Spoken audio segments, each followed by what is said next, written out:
just going to do a quick video on a little update on where my skills are at. So I'm just going to go over how to tie into a rope and Pressix, and ascending, descending the rope, or I guess just ascending. And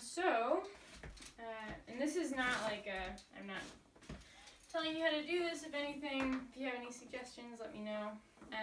But just going over what I do. The first thing is I'm just using my climbing rope for now. But this is 60 meters of rope, so depending on how many people you have on your rope team, you're going to divvy that up. So for right now, I just have 10 meters approximately on each end, and then you want to divide the other 40 by 3, so like around 12 or 13 if you're doing it that way. And so the first thing I'm going to do is measure the rope distance. So just as a fun fact, a meter for me is about like my hand to the edge of my shoulder, so I can go like 1, 2, 3 meters. So I do that, and I tie knots in wherever I'm going to put the people. So this first knot here is where the first person's going to go to figure 8 on a bite, and then the middle 2 people are alpine butterfly knots. So first I'm going to do, once I've done that, I'm going to tie into the rope. So that's just a figure 8, follow through, which is just like that. And then I'm going to kiwi coil my rope. So I learned how to do this by going over my head immediately and then putting my hand at about waist length. And just doing that. And since I've already put knots in my rope, I'm going to do this until I get to that knot.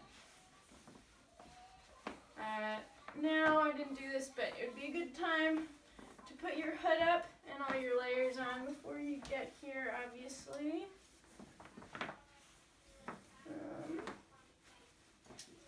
So now I got my first knot. That's just a place marker, but now I'm going to take these and go through this loop here and come around into my harness. So I have it doubled over like that, and then this is just a way to secure it, so I'm just going to do just a simple overhand on this knot on the main line. So now that that's tied off, that's my kiwi coil, and then now I'm going to actually tie into the rope. So yeah, you're going to get your figure 8 on a bite. And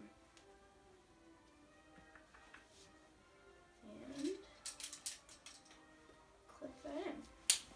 So what's important here is to make sure that if the line gets tensioned, it's pulling on your harness and not on the kiwi coil, which depending on how you tie this, it's technically safe, but yeah, just have it because you want it going to your hard points and all that stuff. This is more secure.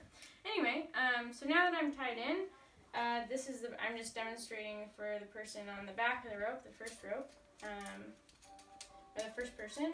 So I'm going to put my 2 Pressix. The way we talked about it was just having 2 waist Pressix on the end of the rope. So this is my Pressix, kind of like I talked about, double fisherman's, both X's are on the same side. So I'm going to tie that, and I learned to do that by just grabbing the knot and going through about 3 times. So there's 3 coils on either side, and if you pull one side a little bit more, you won't have that knot right in the center. So should look like that. Yeah, and then to make sure it's dressed, you want this, make sure, you want the 2 middle lines going up through the middle, and then a nice wrap around on the outside. So that's going to go on my harness, and I would lock that, and do that again really quick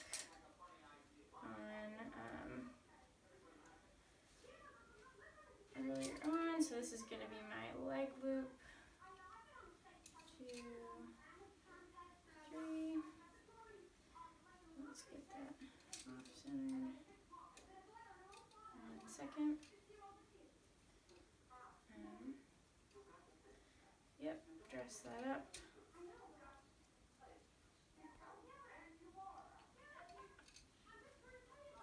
Okay, there we go. So now that that's dressed, these are both going to be coming to my hard point here.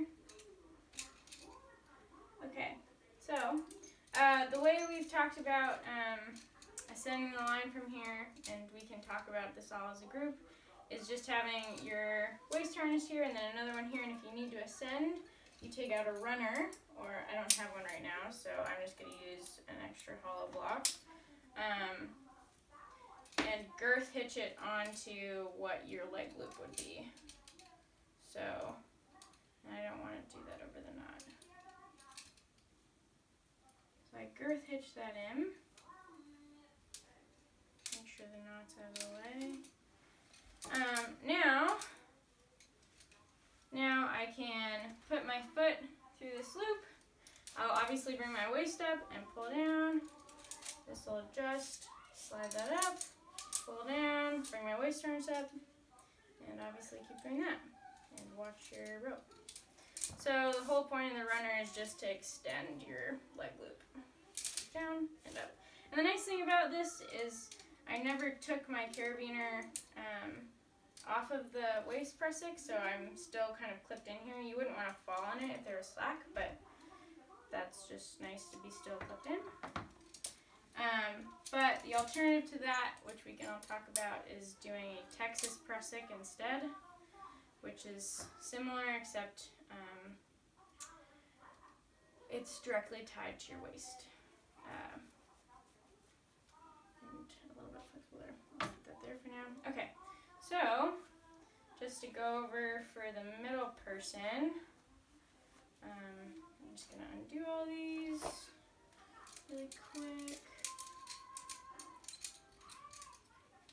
Okay. So the nice thing about the guy on the end is you can always have your both waist press sticks on there, and you're kind of set and ready to go when you need to ascend the rope. And that might be the benefit of the Texas press stick, is if you have both of them on there anyway, then might as well just be already ready. But again, that's just a little extra work. Okay, so just gonna take all this off. Let's untie this really quick. Okay, there we go. Okay, so next what we're going to do is go to where I would do this in the middle of the rope. So I'm the second or third person. So I already counted where that was on the rope, so I'll just do that again. So alpine butterfly, you all know this. You go over once, twice, so you have 2 loops. There's a big space in between them. That's how I do it at least. And then once in the middle, and then you take this furthest loop and loop it through all 3 of them. And that is alpine butterfly. So I'm going to clip that in. So the main difference between let's do it this way, between being in the middle and on the end is you should have the ability to belay both people while you're on the rope. So that's why you have a pressic on either side of you, and also if you need to ascend the rope, then you're set and ready to go. Okay. So yeah, get that nice and dressed. This pressic is cute. Okay. Okay, so there's one on one side. And let's do the other side. Again, like we mentioned, just 3 loops. 1, 2, 3. Pull on one side of the knot so you get it. You don't get the knot at the halfway point. Okay, and dress it, because a clean knot is safer than uncleaned one. Okay, so now I have both of those on there. Where should I put that lube in there? Where did I put that? Oh, there we go. So now that we have both of those on there, the point of this is if someone in front of me or behind me needs to move forward and they need a belay, I can belay them with my pressic. And also if I need to ascend. So for just this example, if I need to ascend, it's going to be one side or the other. So we're just going to say the right side. Similarly, I'd have this taut. I'm not even going to mess with this bottom one for now. We can choose to talk about that later too. But we're just going to put a new pressic on there. So the middle people would have to have their waist pressic or their leg pressic on their belt. So you could use a Texas pressic here, or you could use an additional waist pressic and a runner like I have now. So I'm going to get that on there. 1 second.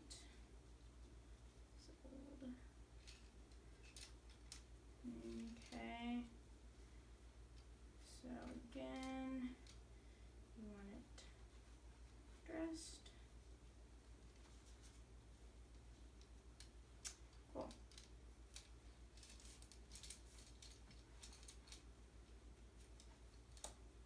Yeah. Okay, so similarly, I would have, I could get an extra beaner and I can clip this again to my harness. And this is just, the whole point of this is just like clipping it to you. And then girth hitching your runner through your makeshift leg loop. So you girth hitch that on there. And so yeah, if I wanted to ascend this side, I put my waist pressic up, put my foot through this loop, push down, adjust, or I guess this would be up to begin with. Push down, adjust this, pull up. When I go up like that, push down, adjust, and yeah, you get the picture. So that's all I have, guys. Let me know if you have any feedback, and I'd love to have any tips if you have any.